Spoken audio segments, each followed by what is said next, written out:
You are welcome to Global Students Channel. There is a platform where international students share their experiences and opportunities in a place where they currently reside.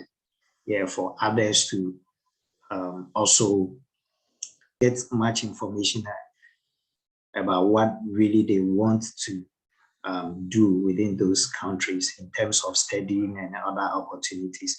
So you are welcome to this channel. And I would want you to introduce yourself. Oh, okay. Thank you very much, Harry. My name is Joe Naab. I currently reside in Los Angeles, California, USA.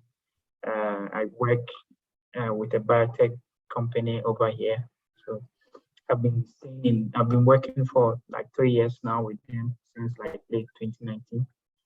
And I've been in the US since September of 2017. I came here for my master's program. And after that, I was fortunate enough to get a job with this biotech, and I've been with them. So yeah, that's a little about me. Okay, that's great.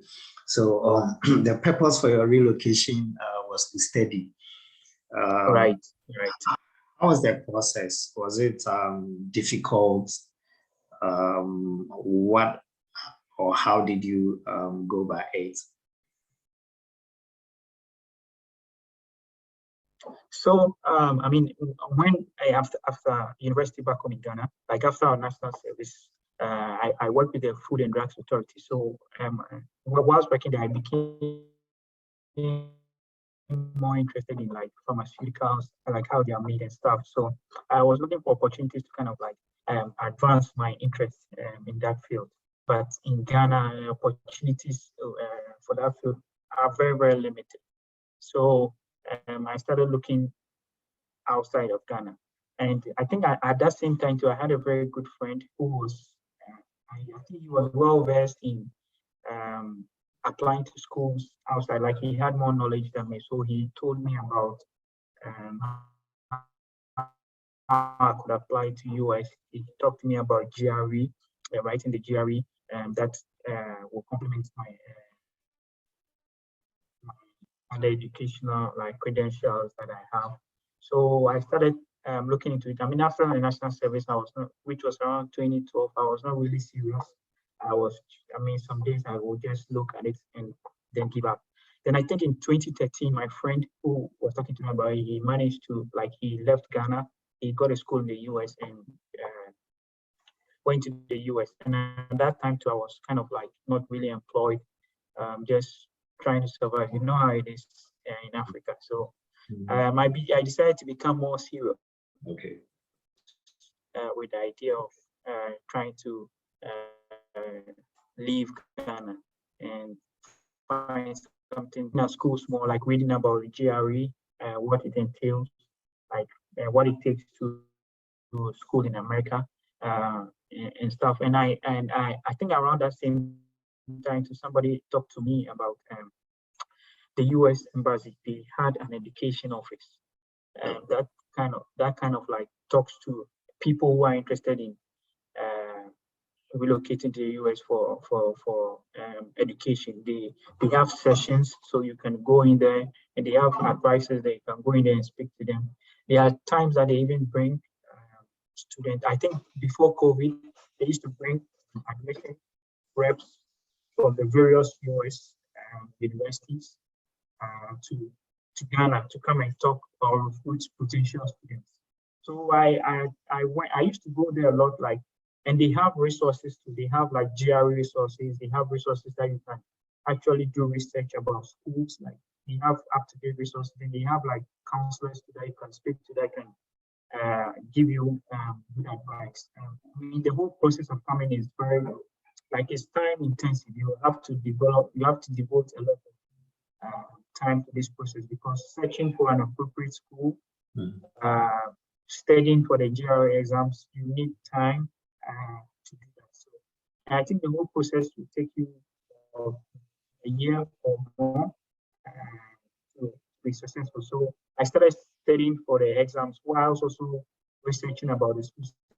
The schools that I found that interested me, I sent emails to the admission counselors. Like when I read about the admission guidelines, every stuff that I don't understand, I send emails to them, and some readily responded to me and stuff. So there was this school. I think I wrote my GRE. I also wrote TOEFL because there was one particular school that I was really interested in going to, and they required the TOEFL. I mean, at that time, I was like, I come from an English-speaking country, but they said they still require it. So I had to write the TOEFL. It's not everybody who needs to write it. I didn't even get into that school after writing the TOEFL. So, I mean, after you write the GRE exams, I think your details get sent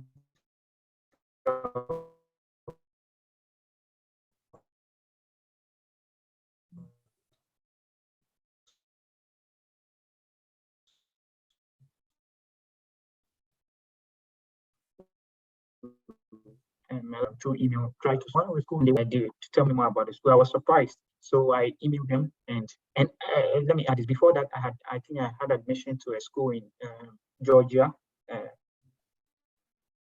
in Atlanta, and so when the school reached out to me, I said, "Oh, let me just talk to them and see what happened." So I called them. They told me about their career aspirations. It was more industry inclined. You would get like it was a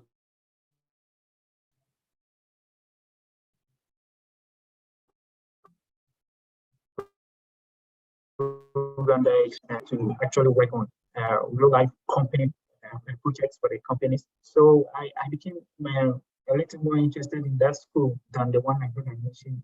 So I applied, and fortunately for me, I got into that school. And this was around 2016. So I got into that school, but unfortunately for me, when I went for my visa interview that year, I got denied. So I had to defer my admission for a year. And then the following year, I mean, I deferred my admission, so I didn't have to like do the whole application process and everything. So the following year, I applied for the visa. I went for the interview, and I was successful this time. So, and then I relocated to the US. And that's been a wonderful journey so far. Okay, that's good. That's good. So that's you going for the other year. Yeah. What were some of the financial opportunities that you utilized by then? So the school that the first school that I got in, I wanted to. I mean, you know, they have these assistantship and fellowship where, like, if you admitted, you get a full ride, like you don't pay anything, and you also get stipend, but you have to teach. So it was separate from the admission. So I got the admission, but I had to apply to a lab because my program was microbiology. I had to apply to or reach out to a professor to see if he had opportunities in his lab. So I spoke to this professor, and he said I should come over there, and he will see what he can do for me. He needs to see me before he can make any decision. Okay, so if I had an admission, I should try and come to the school. But the school was really, I mean, it was really expensive. You don't know how US education is quite expensive. So with this school, with the school that I eventually went to, they also gave me a scholarship, but it didn't cover everything. It didn't cover the full tuition. I think at that time they gave me, I don't remember, I think like around 30,000 or so. But the following, when I didn't get the visa and I deferred my admission, some scholarships became open during that deferment period. So I applied for additional scholarships there, and I got more money. I got around like maybe an additional 10K or 15K. So I got like 45 to help with my education. Yeah, so that was the funding that I got from my school. Okay, that's great. So obviously, comparing the education system um, here in Ghana and then the US, what were some of the challenges you had settling in the US? Yeah, I mean, we all know like the cultural difference, Mhm. right? And even with education here, like in class, I don't know about, I mean, for my school, you were required to speak up in class. Like you, I mean, it doesn't matter what you say, you have to actually say something because you are awarded points. It's part of like your whole assessment. So, in Ghana, I mean, in class, I mean, when we're in undergrad, you don't have to speak up when they ask questions. But this one, we have a professor taking down like marks per student. So you have to, in every class, you have to actually say something, speak up to be awarded points, or else you might lose out on some valuable points that will might later affect you. And that was like one challenge because it was kind of like new to me. I I I I'm always like the quiet type, so I don't like talking a lot in class. But with this, so I needed to like come out of my shell because I was going to lose points that was going to affect my overall grade at the end. So I just needed to. And we also had a lot of uh, teamwork and presentations.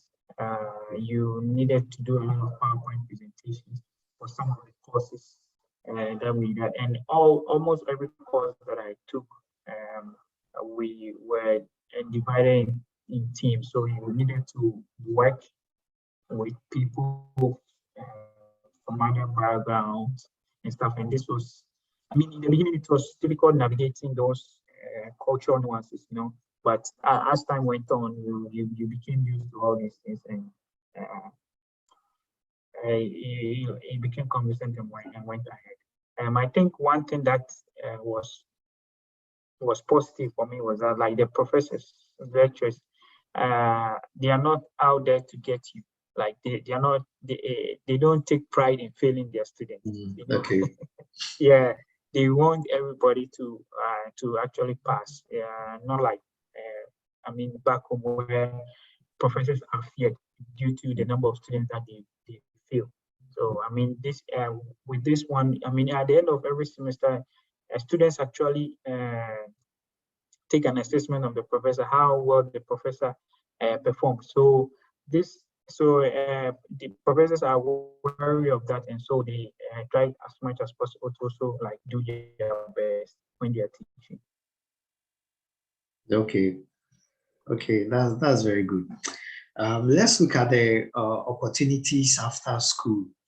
What are some of the opportunities that an international student can look at to? I mean, we all know like the US has a lot of opportunities for people.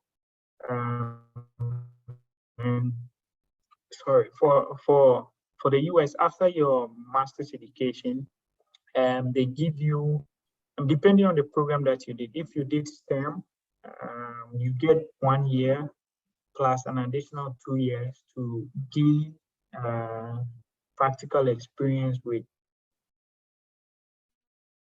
uh, with what you came to study in the US. But if you did like the arts, the business, they just give you a year. So with STEM, you get a chance to apply to companies to get the opportunity to work in the US for a period of 3 years after your master's education.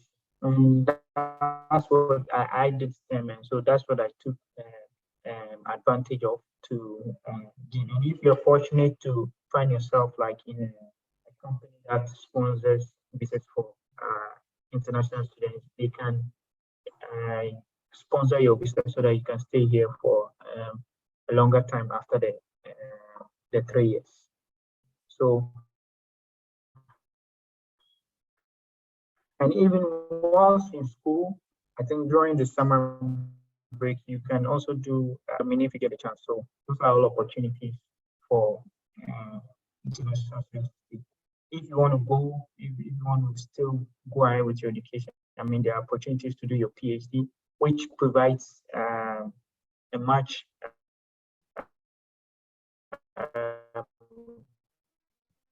should I say safer route. If you want to get a position in a school, you are virtually guaranteed a green card, because your green card is guaranteed if you have a PhD and you get an appointment to teach in a school. So yeah, those are opportunities that international students can take advantage of if they want to regularize their stay in the US. Okay. Thank you so much. So, what are some of the intake times that those who want to study in the US should be looking for? So they have fall, spring, and I think summer. Yeah, summer. But fall is what I think around fall. That's when a lot of people come, because that's when a lot of funding is available. The fall semester, that's when a lot of funding is available during the fall semester. There's funding available in the spring, but if you compare to the fall, fall is usually fall season usually has a lot of funding. So for the most part, a lot of people come during the fall semester, but you can apply for, which is school session starts from August, September till December, or spring when school starts in January for other schools. So, and to get admitted for the fall, which means you need to have started your whole process, your application process, maybe a year, or at the very least 6 months prior, because the process involves a lot. So especially now with COVID and with the whole backlog of visa, you need to really start as early as possible if you want to relocate. Okay, thank you so much. So if people want to contact you for probably your assistance or your any input. Sure. I'm on LinkedIn. So if you set me on LinkedIn, Jonathan Naab. So BAN, Jonathan JONATHAN, Ban BAAN, and Naab NAAB. You'll find me there. On Facebook too, Ban Jonathan Naab. So same spell, like Ban Jonathan Naab. You'll find me there. I'm on Instagram too. My email too is naabjonathan@gmail.com. So you can contact me through all these channels, and I'll be very glad to give my advice or my inputs to anybody who wants to pursue an education in the US. Okay. So I'll put them in the description box, and then people can contact you for any help and assistance. Sure. All right. Thank you so much for your time and the information you've shared. It's not easy. It's not easy, but like I think one thing that should motivate people is that, man, it's worth it at the end of the day. Like you put in a lot of effort in it, because sometimes you have to send a lot of emails, you have to look up a lot of schools, and you may spend money, because some of the applications you have to pay for it and stuff. But it's actually worth the investment. If you if you're really looking to make something out of your life, the investment really pays off at the end of the day. So I encourage people to not give up. Like it's a long process, but just go strong. Yeah. Okay. All right. Thank you so much. Thank you very much for having me here, Harry. I appreciate it. You're welcome, bro. Yeah.